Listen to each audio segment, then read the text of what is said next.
যে ক'ৰবাত কোনোবা এটা নেৰেটিভ এটা ভুৱা বাগধাৰা যিটো কোৱা হয় ফেক নেৰেটিভ সৃষ্টি কৰিব পাৰে আৰু ক'ৰবাত কোনোবা কেণ্ডিডেটে কৈ ফুৰিছে জিকিলে মই বিজেপিত যোগদান কৰিম, জিকিলে মোৰ গন্তব্যস্থান বিজেপিয়ে হ'ব।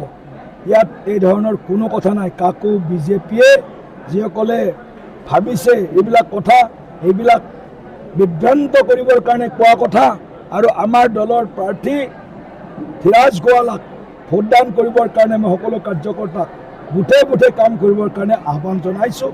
আৰু যি ইণ্ডিপেণ্ডেণ্ট কেণ্ডিডেট বৰুৱাৰ নাম ওলাই আছে তেওঁ মোৰ দৃষ্টিকোণেৰে বা মই যিখিনি খবৰ পাইছোঁ এইজন হ'ল কংগ্ৰেছৰে এজন ডেমি কেণ্ডিডেট ছদ্মবেশী কংগ্ৰেছী।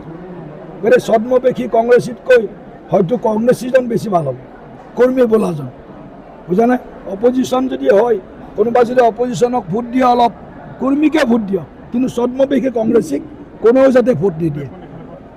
অপজিশ্যন পাৰ্টি কংগ্ৰেছ আছে, কোনোবাই কংগ্ৰেছ কৰিব পাৰে, কংগ্ৰেছে অলপ ভোট দিব পাৰে, কিন্তু বাকী সমাজখনে আমাৰ ধীৰাজ গোৱালা ডাঙৰীয়াক সমৰ্থন কৰিছে। ৰাইজে ধীৰাজ গোৱালাক বিধায়ক হিচাপে চাবলৈ বিচাৰিছে আৰু মুখ্যমন্ত্ৰী ডক্টৰ হিমন্ত বিশ্ব শৰ্মা ডাঙৰীয়াৰ নেতৃত্বত এখন বিজেপি চৰকাৰ NDA চৰকাৰ পুনৰ তৃতীয়টো কাৰ্যকালৰ বাবে অসমত প্ৰতিষ্ঠা হোৱাটো বিচাৰে। আপুনি বিচৰা বাতৰি পাব কেৱল নিউজ 18 এপত। নিউজ 18 এপ ডাউনলোড কৰিবলৈ স্কেন কৰক এই QR কোড। গুগল প্লে ষ্টৰতো পাব এই নিউজ 18 এপ।